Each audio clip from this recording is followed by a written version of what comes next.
Hey there, Mikhail with OC DIY, and today I'm doing just a quick video. This is a short and sweet how to goldfish your decks if you don't want to buy the cards. So this is a simple website called archidect.com. If you build a deck anywhere, you've likely made a deck list, something that just says all the names of your cards. So on Archidect, once you made an account, you can hit new deck, and this is my, super awesome red discard. And boom, is it for Commander? No, this is a modern deck, and then I want it unlisted and then game type. Oh, this would be paper, and I'll hit create deck. Boom, I can now decide how to import my deck, and I would make this easy and say text import, and I would do this right here. And I'm going to show you this deck is missing two cards because we actually went to go buy these at our local game store. But when going to purchase them, we were out of a certain card. So we will add that card in via this little card search. So we replaced grab the prize with artist talent. So I'm really just here to try out the new, deck list now with this artist talent instead. So this is the basic deck list. We see everything here. 21 lands, good. It says we have 60 cards, awesome.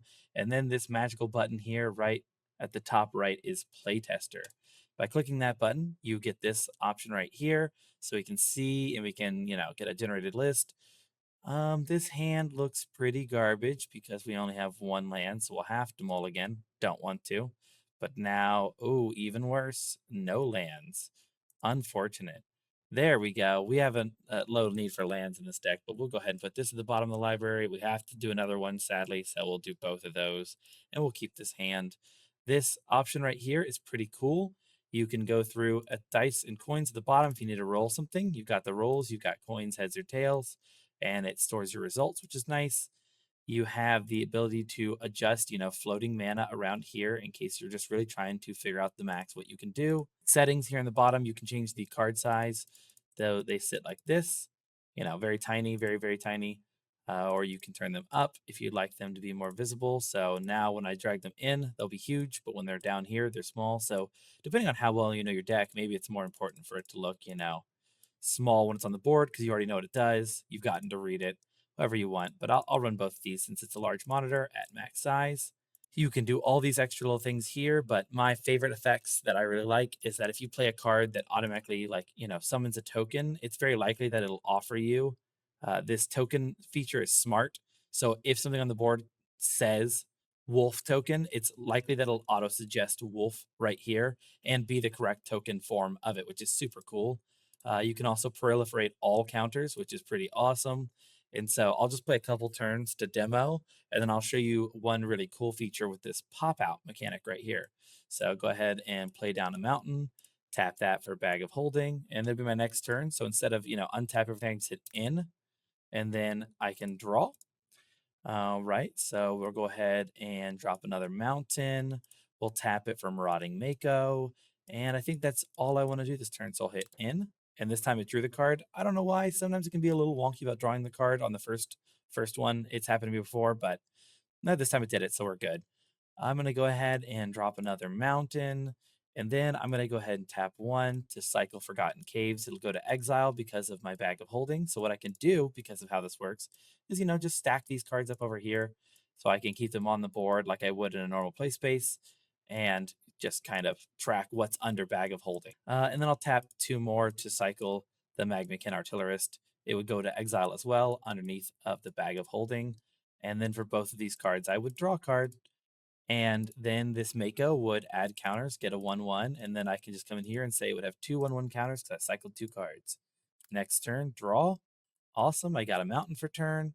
I'll go ahead and let's tap two to tap the bag of holding to cycle a card essentially, draw a card, then discard a card, draw, and then let's do discarding that, but it goes to exile, not to discard.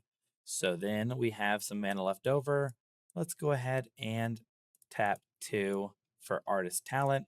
This would go up one for the other discard I just did. It's nice. Bag of holding is practically my counter tracker. You can also select multiples and move them at once, which is super nice, especially for tapping. You could just tap them like that. Awesome feature. And then we can go ahead and go to next turn. Let's go ahead and say we wanted to cycle that one. We tap one to cycle it. Boom. You'll draw a card. We'll tap one to cycle again. We'll cycle this. Draw a card. Forgotten Caves again. Guess what we're going to do? Tap to cycle. Faithless Looting, even better. We're going to tap. That's going to go to the graveyard. We will draw 2 cards and then discard 2 cards. We're going to discard Flameblade Adept and then Forgotten Cave again. And then that would allow us to put 1, 2, 3, 4, 5 new 1/1 counters on our little guy. So we do that right here. So once that's done, you could, tap in again, and I'm probably going to finish it after this turn so we can just see, tap for 4 and crack the Bag of Holding. And now all of these cards come back to my hand. And isn't that super simple? I can just drag them back. So I hope you see the value of this tool. In the bottom here, you do have new game and your ability to check your life total. So the cool thing I like, and it's really neat, is if you have this pop out feature here, what you can do is set up your board like this, and if you might have to figure out what monitor what's going to sit on, but by doing this we have a version where our cards are all hidden, but once I draw one out we can see they match. And why would you want this? This feature seems kind of odd, right? Well, if you Discord stream the one on the right, they can't see your hand. And if ever, you need to show something or do something, you've almost always got the right click to add a token. There's a treasure token. Things go in and out of the graveyard. So this is the most convenient way.